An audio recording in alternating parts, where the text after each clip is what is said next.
right here, and I were at a conference one day, and he said, you know, could we come and help you in any way with your course or whatever? And we talked about having them in to speak on the course, which is on the funding and finance of transportation. And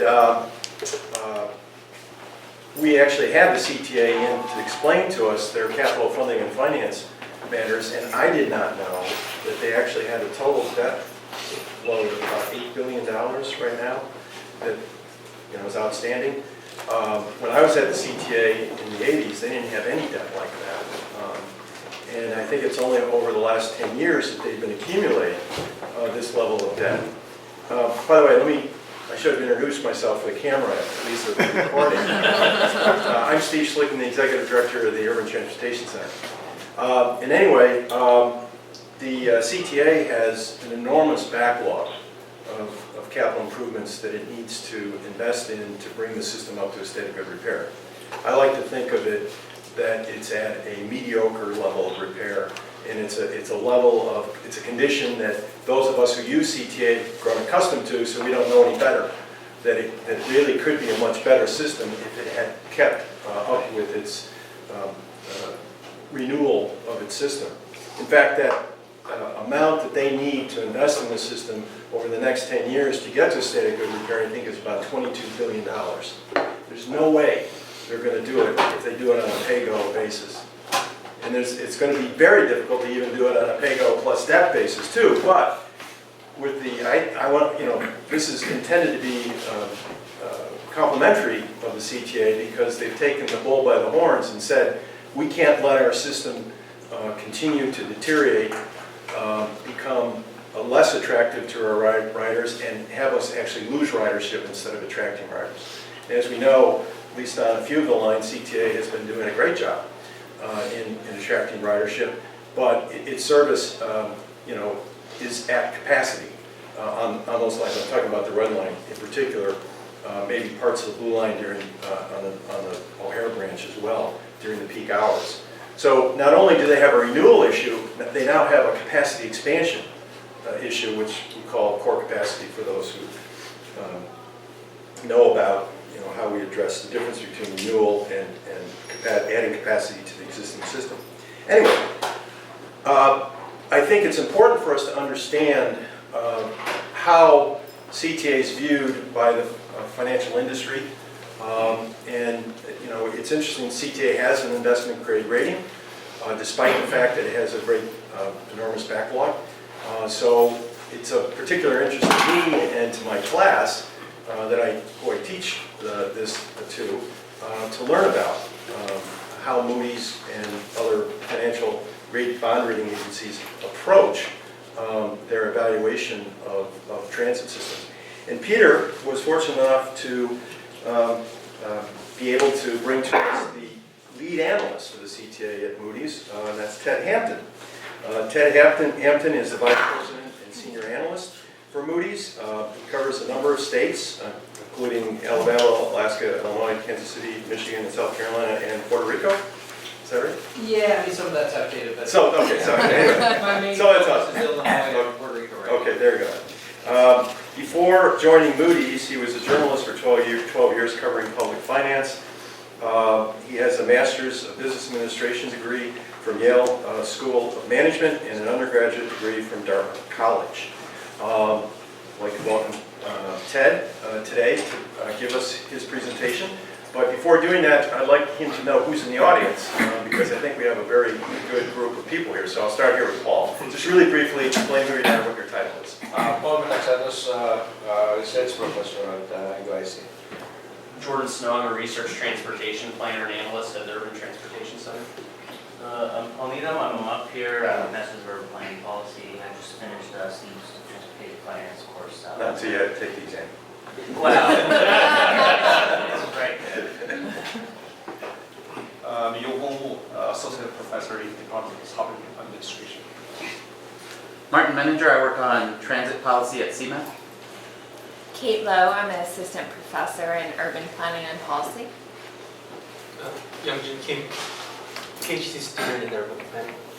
Takeru Sakai, PhD candidate at Planning Policy.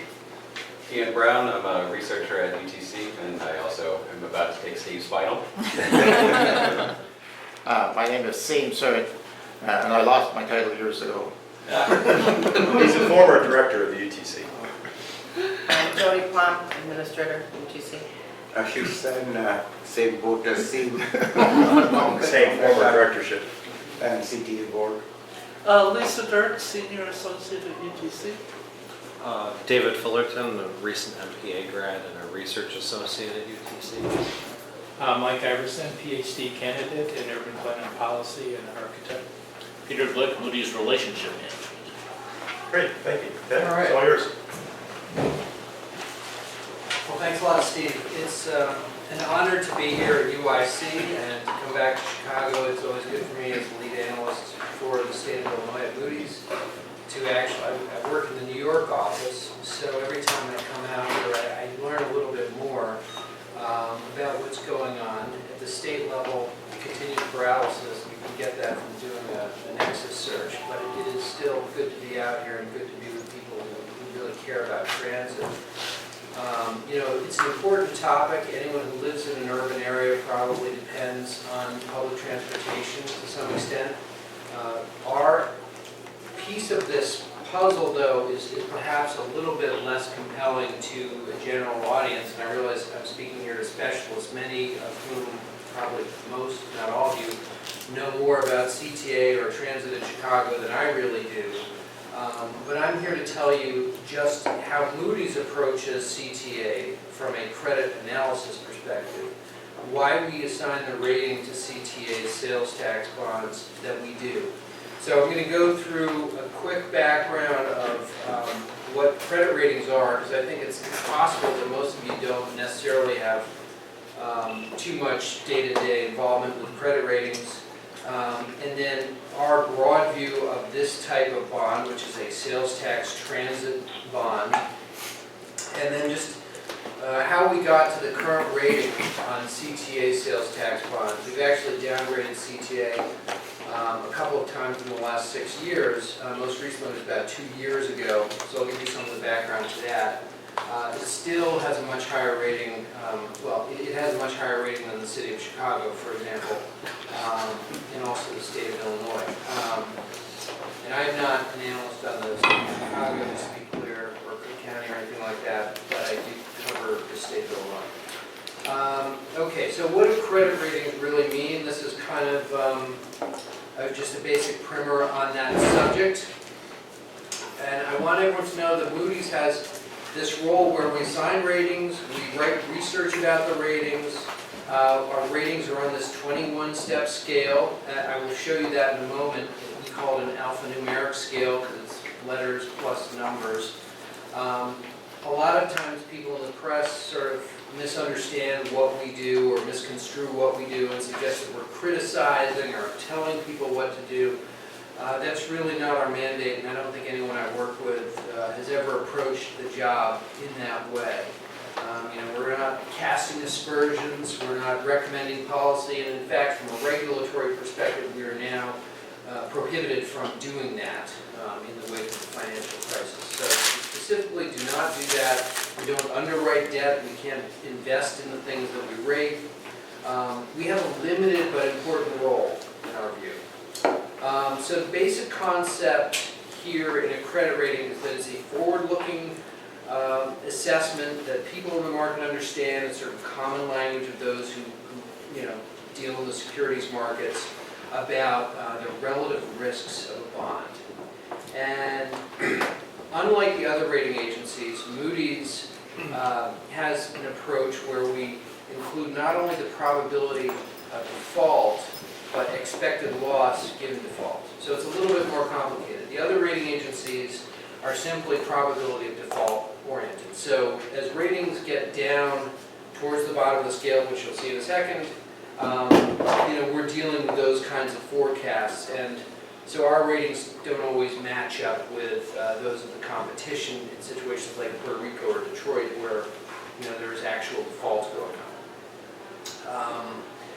So here's what the scale looks like. You know, everyone's heard of the AAA, I assume. It's 21 different grades. And you can see, that the top end of it, I mean, the descriptive language in the middle column, I don't know how helpful that is, but it's, basically at the top half of that, even where the state itself is now at Baa1, there's no real risk of default or loss on those bonds, even when you get down to the Baa1 rating that the state now carries. CTAs, sales tax bonds, are A1 negative, so in the grand scheme of things, it's a pretty high rating. As you get down towards the bottom of the scale there, our ratings have specific implications in terms of what investors will get back. So that's the probability of default times the loss given default. So that's an expected that leads to an expected recovery, and the lowest rating is investors will get back less, 35% or less than their expected principal interest. That's the bottom rating, single C. Okay, so how do we come up with these ratings? Well, it's not like one analyst just sort of pulls out a stamp and says AAA, AA1, C, whatever. We have a very structured process, and it's become even more so since the crisis, and is constantly evolving. We go into a committee, and there are rules, and the rating is assigned through a majority vote process. Every security is rated using a methodology. Oftentimes we involve scorecards so we can gather the key data that are required under that methodology and provide a starting point for discussion. The scorecard where you enter data is not intended to generate the rating, but it's sort of benchmark, and then analytic judgment and discussion among the committee members ultimately leads to the rating decision. Now for CTA, the methodology we use is the U.S. special tax methodology. That applies to a whole range of different securities, and there could be bonds backed by cigarette taxes or document stamp taxes on real estate transactions. Any special tax that a state or local government collects, can be turned into a security, and if they came to us for a rating, would be rated under this methodology, and that's what it looks like. I think if anyone's interested, I happily send it to you. Our methodologies are periodically updated and reviewed, and we have a special arm of the company called Credit Policy that's responsible for doing that. Okay, so let's talk specifically about the sales tax transit revenue bond sector. Generally, these bonds are secured by a gross pledge of sales taxes collected over some region. It could be statewide. In total, there are almost $32 billion of this kind of bond outstanding. The vast majority of the outstanding par amount comes from just a handful of systems, including CTA and RTA, but also including the systems that serve Dallas, LA, and Boston. In general, and I'll show you in a second specifically, the ratings are quite high. They're not junk ratings, they're very high investment grade. The sort of average is AA2, so this is the distribution that we have now. You can see at A1 where CTA is now, there are a few credits also in that category, but most of them are AA2. And just for a point of comparison, U.S. states are even more highly rated. This is the distribution of what we call general obligation state ratings. So in general, like almost 2/3 of states are either AA1 or AAA.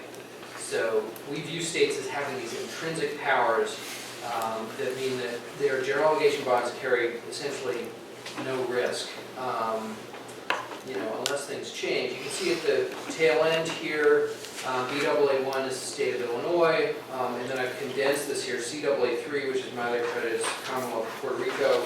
There are quite a few steps between those two. They're not actually right next to each other. But anyway, then to show for comparison purposes how public finance ratings look versus corporate ratings, the message here is the green stuff On the left is the PFG, the Public Finance Group credits, much higher rated than corporates. And if you think about it, the reasons for that are pretty obvious. Bankruptcy is much more frequently used in the corporate sphere. Companies come and go, they're subject to competitive forces.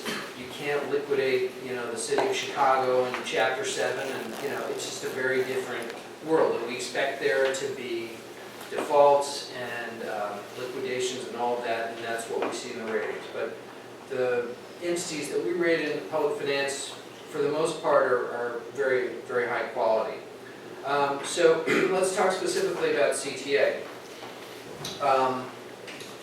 The methodology requires a few basic inputs, and this may sound simplistic, but again, this is sort of just the starting point for discussion. So the first category of inputs is kind of, well, what's being pledged? And we describe that as the taxable base and pledge. So that relates first to the economy.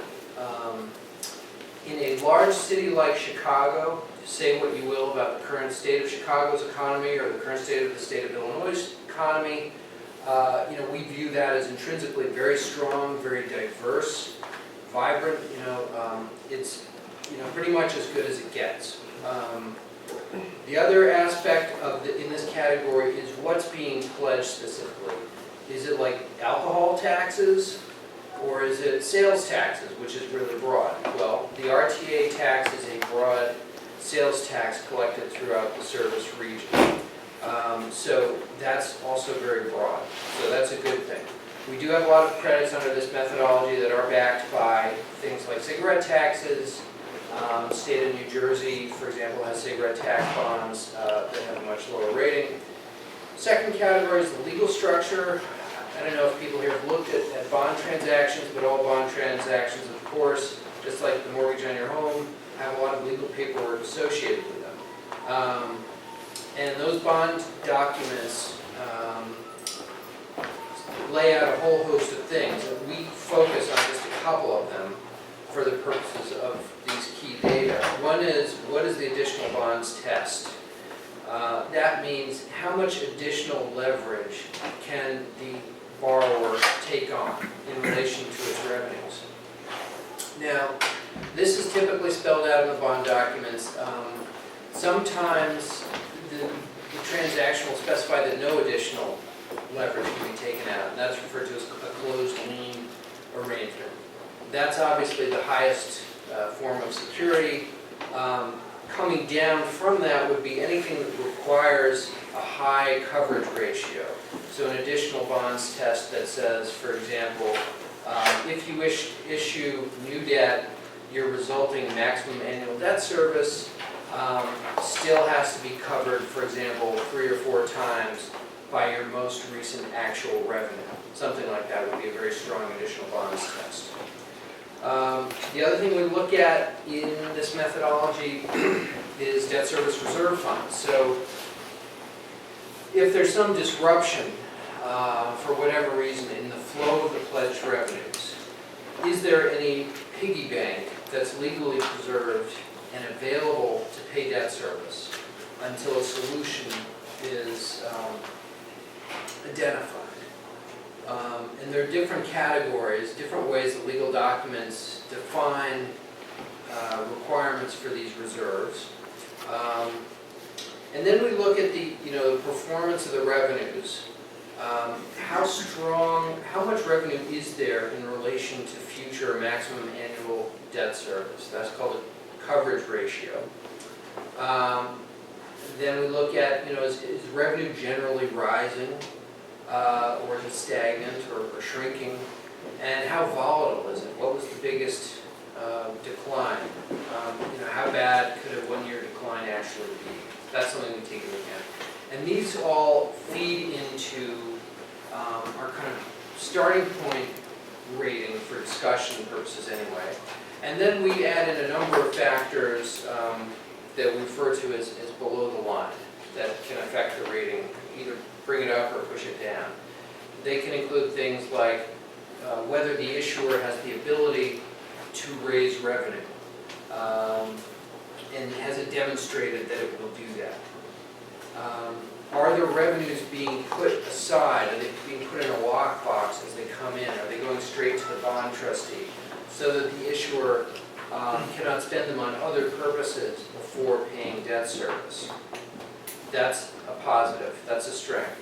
Are the revenues received on a subordinate lien basis? In other words, does some other entity have first crack at those revenues for debt service or other purposes? Operating risk is something that we've commonly factored in here.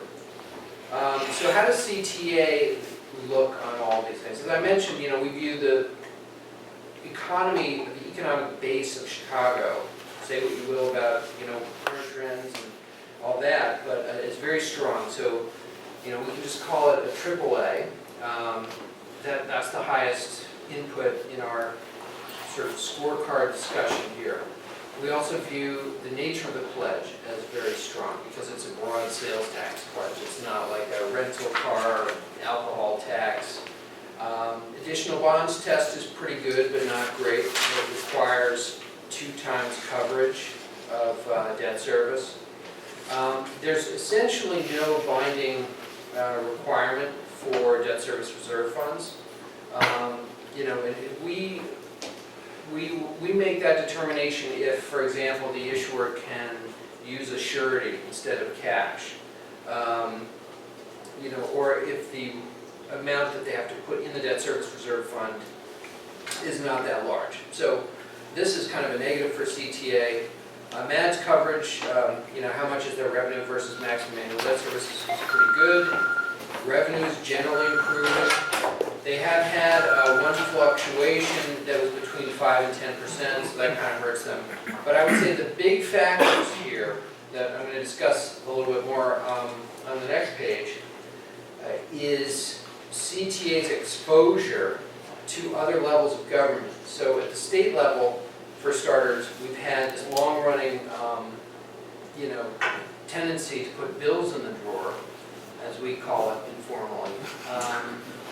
And insofar as that applies to RTA and CTA, that's a deferral of payment or non-timely payment of the public transportation fund monies that come out of the budget and are allocated to these organizations, to RTA, then to CTA and the other service boards.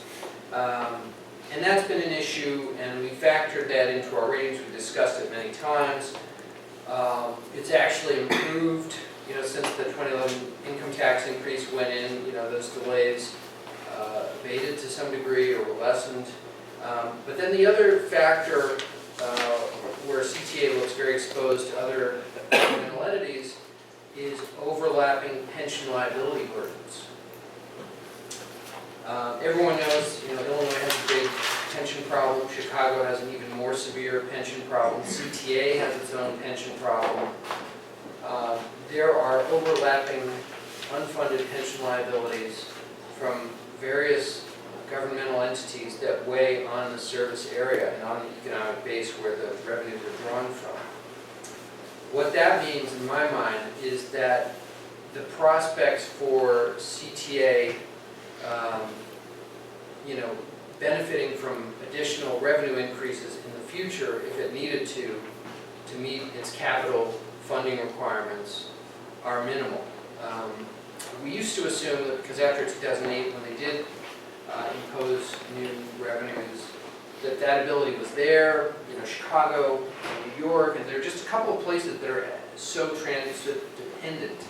We said this is a place where people understand the value of good public transportation. They will pay for it. They will vote for. They will approve, increases in the sales tax or new revenues, whatever kind is necessary. And now I think the demands of pension funding have really cast some doubt on that, which was formerly a strength that supported CTA's rating. Here's my sort of timeline of some important events over time. I mentioned that there was a new, they increased the revenue for transit, and that was sort of connected to funding pension and OPEB liabilities, and they issued $2 billion of pension and OPEB funding debt. in 2008. And very shortly thereafter, around that time, PTF, Public Transportation Fund, payment delays, I think, started happening. I don't have an exact date on that, but I mean, I had some reference in one of my past reports to the delays going back that far. And then next, moving to the center of this timeline, we had some significant shifts in credit standing both at the state and the local level. We downgraded the state in June of 2013. The next month, Chicago had a triple notch downgrade.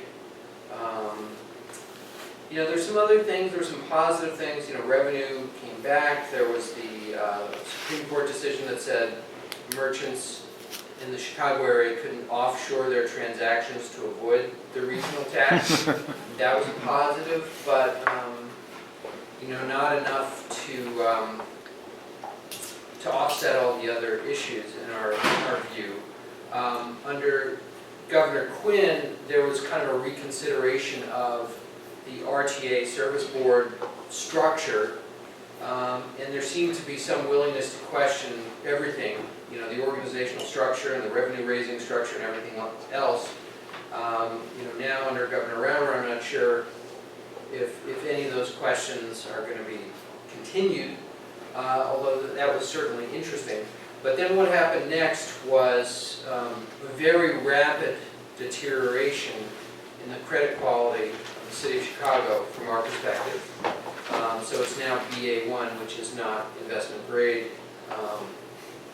And so, you know, CTA, or at least its sales tax transit bonds, have a much higher rating than the GEO bonds of the city of Chicago.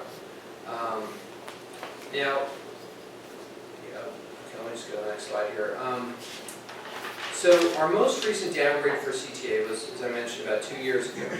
And it reflected all these things: the overlapping pension funding burdens, payment deferrals by the state, diminishing capacity to raise revenues to meet the capital needs. As Chicago's credit position weakens, there are a couple of things that could translate into challenges for CTA. Hypothetically, the city might throw some operating burdens onto CTA. Or the city's budgetary pressures might have a negative impact on the regional economy, which could hurt sales tax revenues. You know, many times in our rating committees we discuss the relationship between CTA and the city. The mayor of the city does get to appoint the majority of the board members of CTA, but there are checks and balances involved there. To date, we have not detected further repercussions for CTA from what's going on in Chicago, but we're certainly looking at the degree to which that might happen in the future. You know, in general terms, looking at these bonds, they are somewhat insulated, but at the same time, we can't fully look at them in a vacuum. We have to acknowledge that they're exposed to economic and other factors in their service area. You know, if the areas are economically diverse, the revenues are going to be more stable. That's what we see in Chicago generally. There is certainly a political linkage between the credit of these bonds and, you know, where they operate.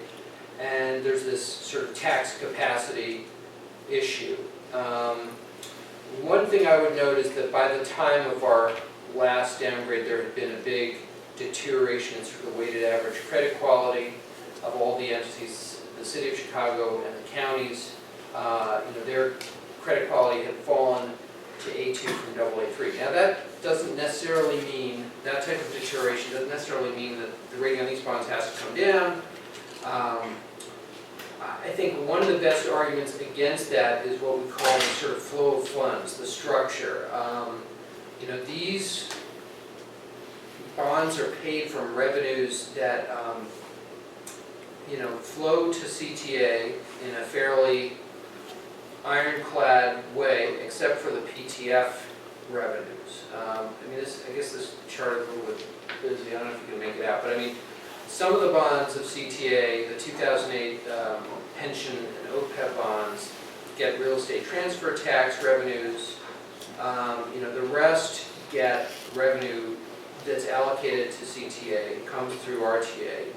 That includes the PTF funds and the regional sales and use tax receipts. So I think the flow of funds is strong in general, except for the PTF component, which is subject to delays. And we haven't really seen it be tinkered with, but I think it's a strength, and I think it's something that can insulate this credit from the pressures in the region. Let's just leave it at that. What do investors think? Well, this is a chart I decided to throw in here. I'm not really sure I'm allowed to do this. It's from Bloomberg. I'm not sure we're allowed to represent their stuff in this way, but the top line is the yield on CTA bonds, and then the yellow line is a yield index for AAA rated securities. And interestingly, the peak spread between the two was in the summer of 2013, right before we last took action, and when the city was downgraded and all, the state was downgraded and all that stuff was going on. So there was, at least in the market, and we're not necessarily guided by the market, but there was at least in the market a sense of anxiety about anything with the name Chicago on it, or maybe anything with the word Illinois associated with it. It seems to have been somewhat more steady, although it's widened out a little bit in the last few months. So I guess the last thing I wanted to touch on before I open it up to some questions, and we have plenty of time for that, is kind of, how does this process work when we assign ratings? We discuss a credit in relation to similar credits. Well, I mean, I have to be honest, it's not like we're dealing with massive numbers and, we can, we have tons of data. I mean, this is a fairly limited sample size, so the data can be somewhat idiosyncratic, and comparisons are not always that clear-cut and easy, but I just picked out a couple of them, and you can see that this is Chicago, Boston, and Philly. Chicago and SEPTA have the same rating. Boston has a higher rating. And, the real reason Boston is so much better rated is they have this statutory floor on their revenue. So even if they have a downturn, as a lot of places did in 2009, they get a statutory floor. So we give that a lot of weight. So that kind of overrides a lot of other, like they only have a 1 times additional bonds test, which is, very weak. So they have that statutory floor. But the other thing is, CTA has a lot of negatives.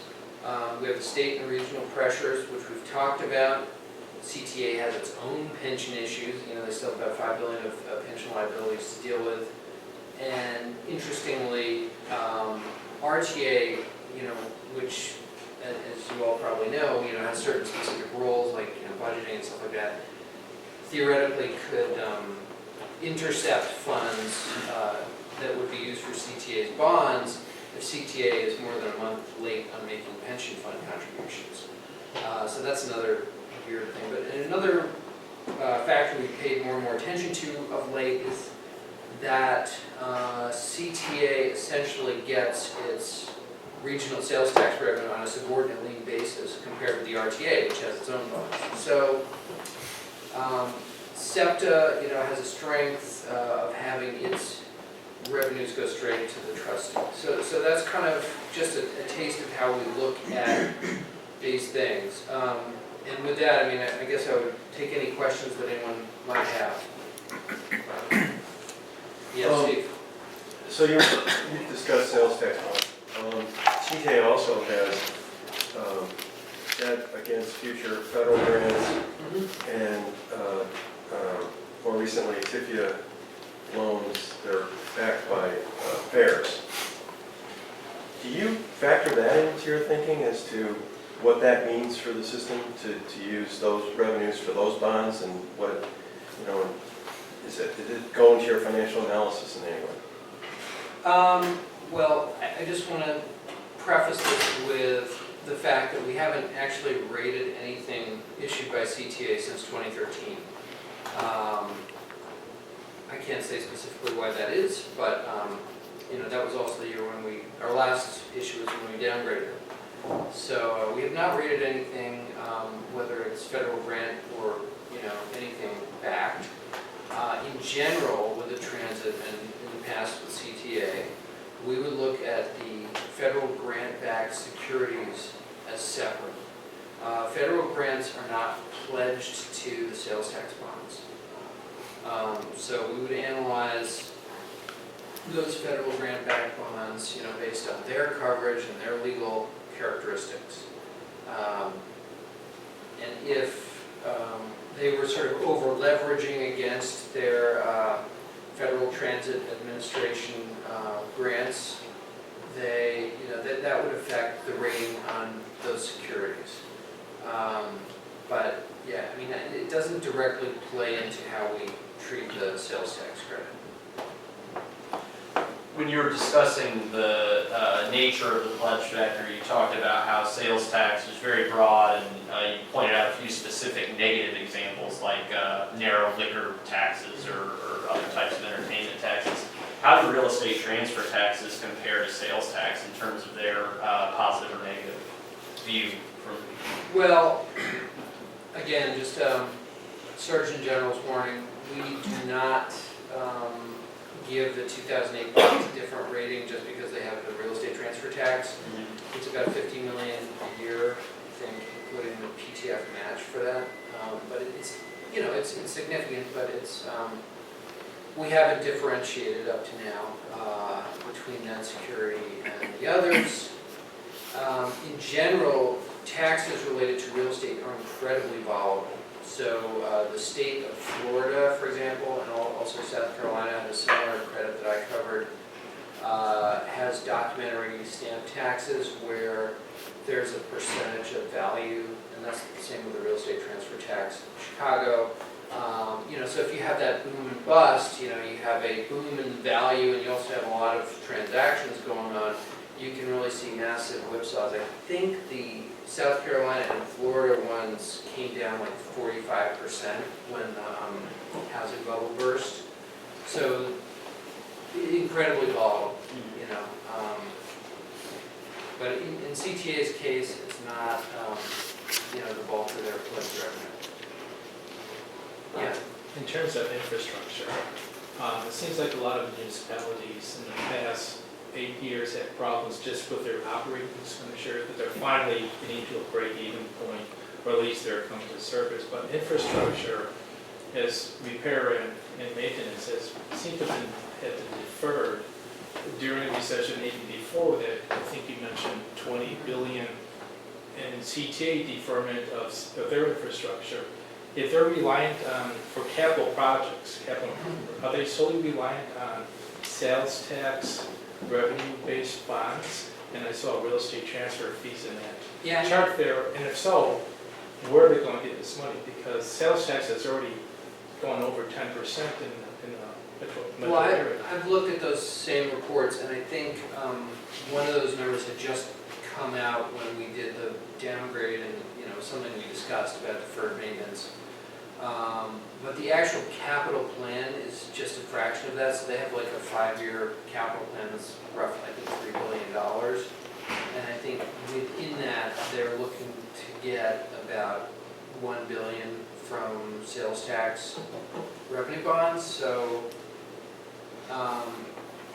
you know, they're still in their capital plan. What they're actually doing, they're still deferring projects, and that's kind of a whole different subject, but I guess that factors into what we call operating risk.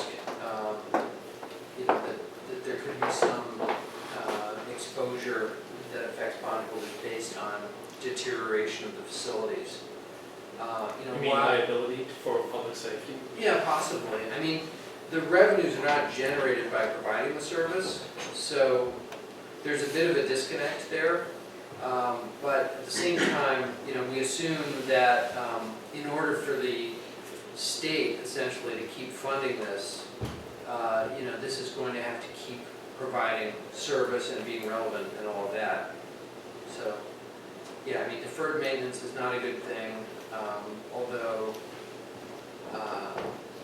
we probably more often would look at it as, well, they're going to need to borrow much more than they say they're going to have to borrow, and where are they going to get the revenue to cover the debt service on that when they do. And that's what we looked at 2 years ago when we worked the rate. Yeah. Are you in a position to discuss what some of the financial consequences might be of being downgraded?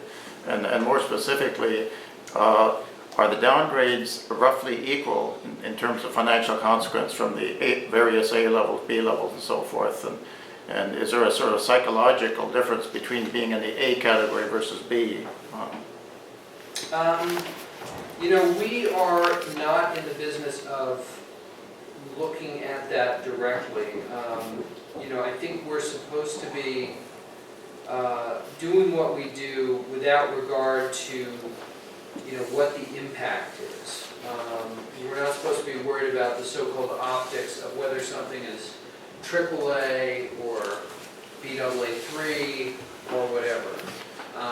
Oftentimes, as in the case of the city of Chicago, there can be specific and immediate financial repercussions if interest rate swap agreement triggers related to credit quality are tripped, and that is something where we as an institution do not forbear even knowing about those and saying, well, gee, if we lower the rating, then it will create this cascading problem because we'll have to come up with all this money.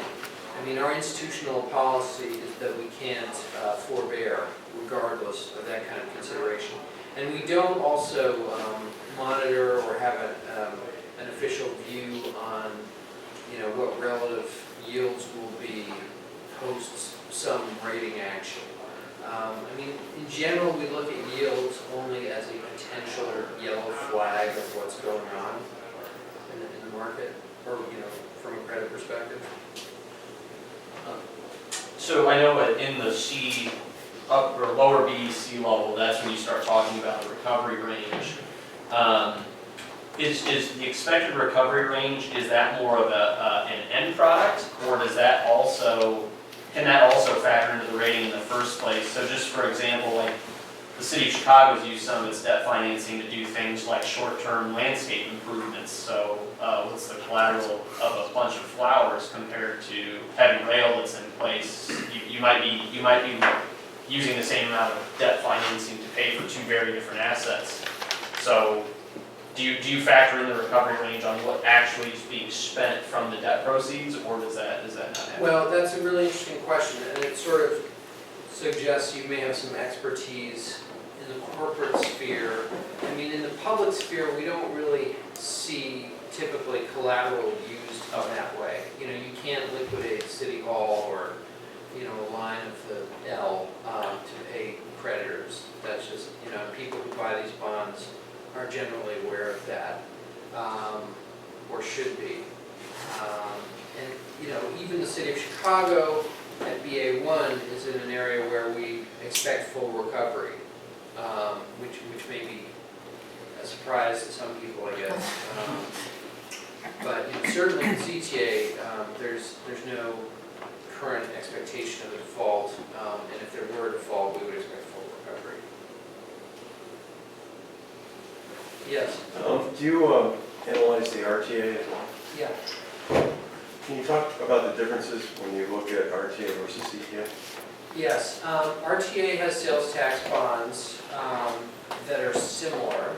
They're rated AA3 with a stable outlook. CTA is A1 negative, so they're CTA is kind of 1.5 notches, if you will, below RTA, although it's not official. An outlook is not really half a notch. But there are a couple of reasons why we view RTA as a superior credit. The main reason well, yeah, I guess the main reason is that RTA essentially gets the first bite of that revenue. You know, CTA receives the revenue through a statutory formula, and it's allocated its share of the revenue along the, you know, Metro and Pace. And RTA is able to pay its debt service before the service boards get the same, you know, regional sales tax collections. So that, from our perspective, is a big difference. I mean, it's common for us to have a one-notch distinction based on lien. So anything that's subordinate to another credit but the same in every other way would oftentimes be one notch below to reflect that, and maybe more if there are other issues. So RTA has that. It also has a stronger additional bonds test requiring 2.5 times coverage, and the revenues that they look at are more limited, so it's really much more, well, in some ways it's more disciplined additional bonds test, and they have no operating risk. You know, they have a very small staff. They don't run any facilities or services directly. All they do is make plans and kind of monitor and that sort of thing. They don't have any real pension liability issue. I mean, so it's a much cleaner credit. At the same time, you know, they have taken on additional debt to help absorb the shock of delays in PTF funding from the state. So, but they pass those funds on to CTA and everyone else as a shock absorber, so they become more leveraged. But you know, from our perspective, it is a stronger credit. Yes? This might be outside your geographic scope, but I was curious in the post-recession era whether any transit agencies have seen increases in their bond rating, and if that was due to regional economic context or policy implementation. We did upgrade the Metropolitan Atlanta Regional Transportation Authority just last month. And that had to do with a couple of things that they did. They got rid of some of their variable rate debt. Their liquidity improved. And a lot of these entities have multiple liens, like the LA County Transit, you know, has at least 4, and they all have kind of different names. It's very confusing. But MARTA in Atlanta, for their third lien, they improved their additional bonds test. They added also to the pledged revenues by incorporating Clayton County into that. So that was one. Another upgrade we had recently, also last month, was one of the LA County MTAs, I think. There have been a couple. But as I said, I mean, in general, these are credits that we view as intrinsically pretty strong. You know, they have good legal features, and you know, the sales tax base is it's a strong pledge, and if it's a big city like LA or Atlanta, you know, that's very strong. Some of the weaker ones tend to be small, you know, things on the West Coast where all they have is a bus system. And it's not like a real city from, you know, perspective. So, you know, but a big city that actually has a real transit system, I mean, I think this is kind of an intrinsically strong thing. In Chicago itself, the CTA would be naturally, if not for the stress of all these pension liabilities and state payment delays, you know, comfortably in the AA category. You know, and then I guess there's a bit of a debate as to the degree to which the sort of, as we call it, I think just informally, the family of ratings concept applies. You know, and whose family is CTA a part of? Is it a state entity? I mean, I think legally it's really a state, it's a creation of the state, but city government has a lot of functional control over it through the mayor. And, you know, if the family it's in is the city, one could argue that the rating, you know, needs to come down with the cities, you know, as the park districts has. You know, but that is not our view at present. If there was no RTA, would it go up?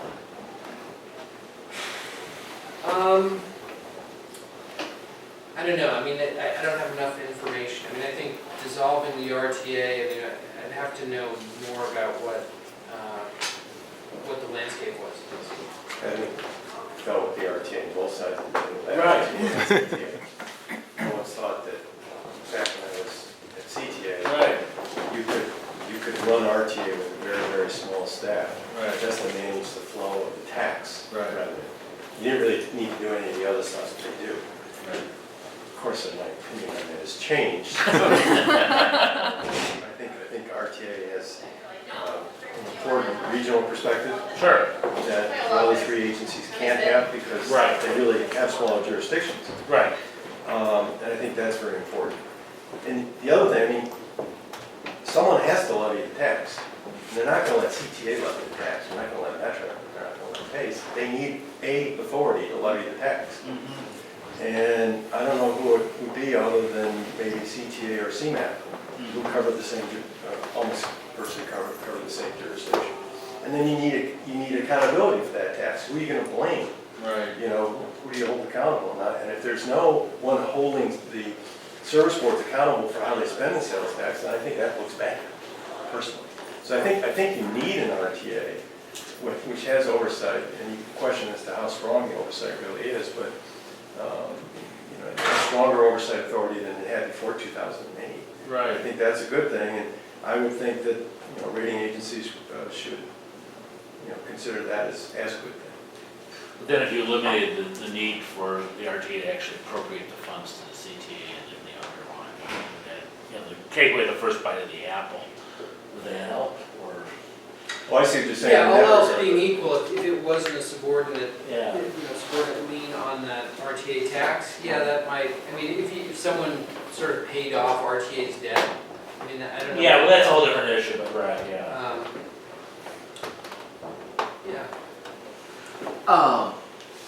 I'm curious, how often do you issue these ratings? Is it just like when, you know, they're about to issue bonds? And second, are they lobbying you? Are they saying, hey, look, we just passed this sales tax, or hey, look, we just paid off this other debt, come reevaluate us? Well, CTA might not be representative. I mean, if your question is kind of broadly, how do we interact with the issuers? I mean, CTA may not be representative. I mean, we have not had a lot of communication. As I mentioned earlier, we have not rated anything by CTA. I know they issued more sales tax bonds last year, in 2014, and we did not rate that. I think that's kind of all I can say about on that topic. Well, more fundamentally, how do you get paid for rating? Me personally? No,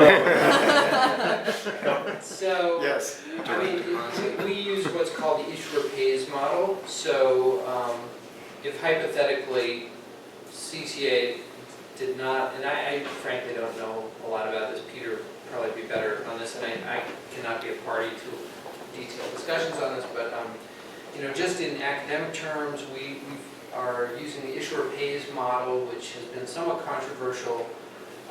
You know, it's been compared to, well, what if you were, you know, paying your professor to grade your homework, which you kind of do, I guess. But in any case, our corporate philosophy is that somebody has to pay for the service. I mean, it's been contemplated that the government take this on and create some massive bureaucracy to do what Moody's does, and there wasn't any follow through on that, and that probably makes sense. But if you assume that this is a private sector undertaking, you know, the business model has to be either the investor pays or the issuer pays.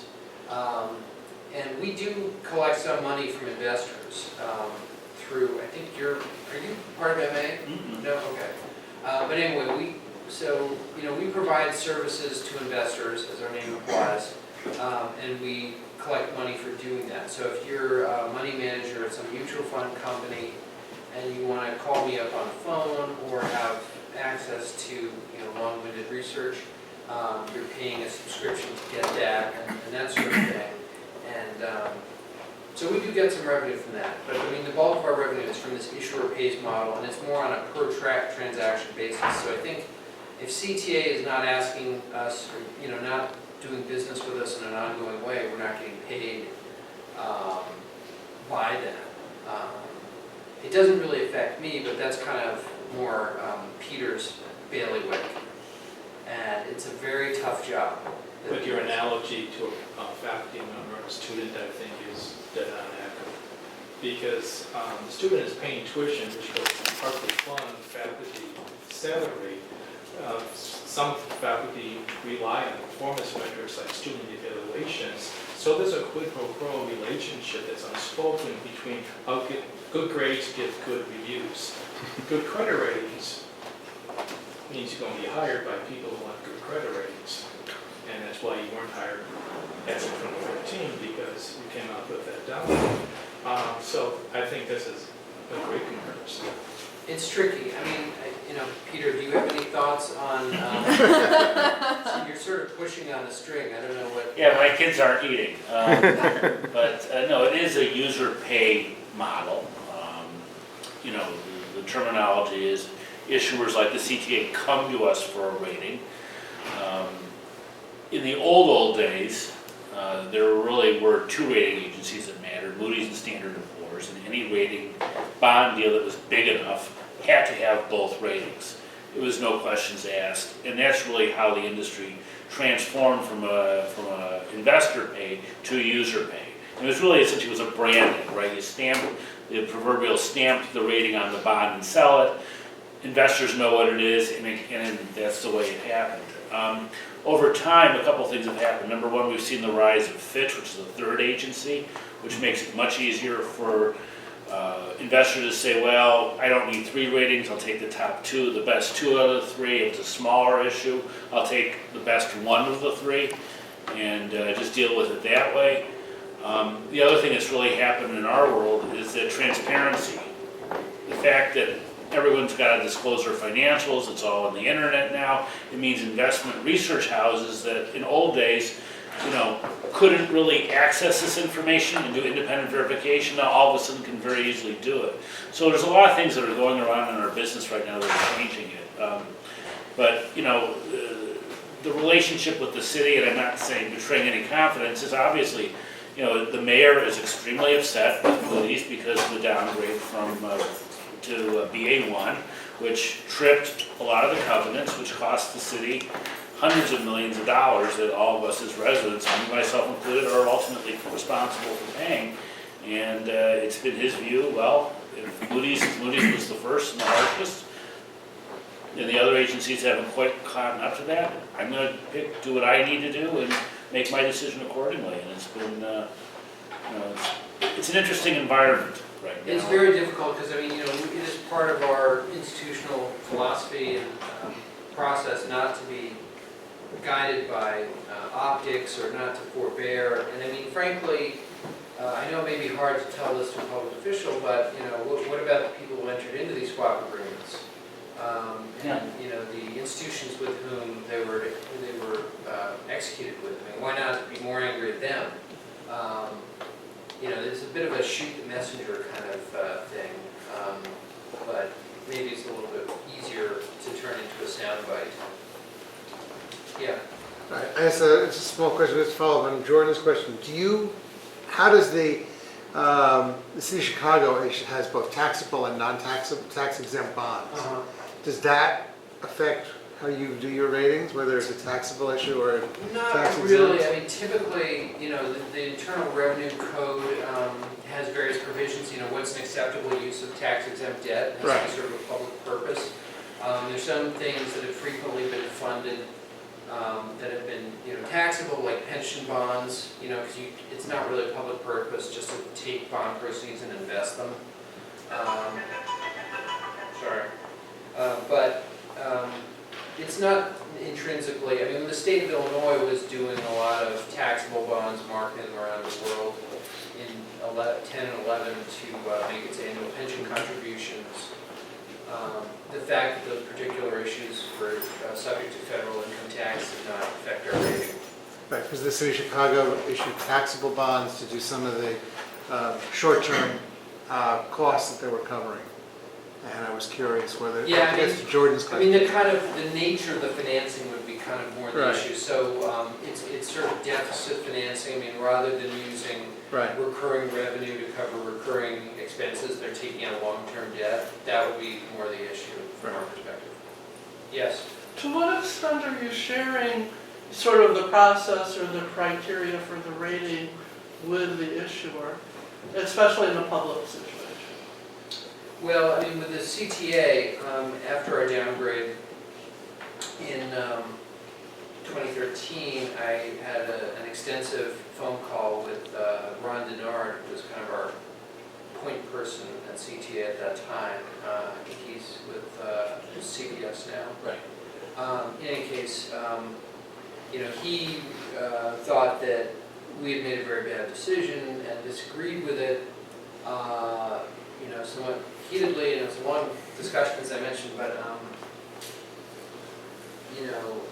one point he made was, well, our revenue's coming up, the economy's coming back, revenues have improved, and it was a difficult time to lower the rating because of that, but our ratings are supposed to be somewhat resistant to and not directly linked to economic cycles, because we don't want to be raising all the ratings when the economy is expanding and lowering them when the economy is contracting, because we expect that to happen with some regularity. So we tried to explain that to him, and in that kind of situation, if an issuer disagrees with our action, they can appeal the rating, but it's ultimately up to us whether we want to go forward with that. We have certain criteria, and they have to provide some relevant information that was not considered in the committee for us really to reconsider a committee outcome. But are you informing them directly of the criteria involved? Or do you issue a report to them or something along those lines? They would be told about the criteria, they would be told about the reason for the rating action. We have to inform them of the rating action orally, in a conversation. And then we have to give them a draft of our report, which spells out our thinking. Okay. Yes. I know you didn't rate the TIFIA loans that CTA has gotten that are backed by fair revenue, but the conference we met, there was someone there who was involved in rating the TIFIA loans, and she said, when you look at fair revenue, I mean, that's something you really control. I mean, and that could be volatile for a transit agency if they had a difficulty in providing service or whatever. But she said that in the end, the main thing that gave them comfort about CTA is that no one was going to let it fail. You need the CTA for the city to succeed. I agree, and I think that's, regardless of, what we might have rated the TIFIA, well, we did not rate it, that is a support to CTA's rating. It's always something I've represented in committees. This is very essential. Chicago is very unusual. There are few places, New York is probably the only other place that relies on transit to the same degree. I've cut back on riding the subway because there are just too many people using it, and I bike mostly, but there's no way you can have New York City or Chicago without public transit.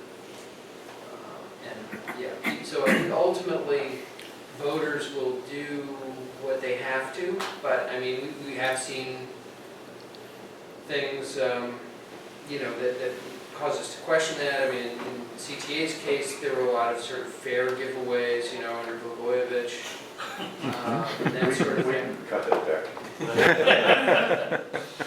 But, they have the fare box recovery ratio requirement and all that. I don't know. I mean, I would be interested to actually see more on that. I will be looking at that TIFIA stuff now that you mentioned it. Okay, well, our hour is up. I want to thank Peter and Ted very much for coming and speaking to us. This has been an excellent discussion. Good. We hope that, that the recording will be useful to our students and faculty in the future. Thank you.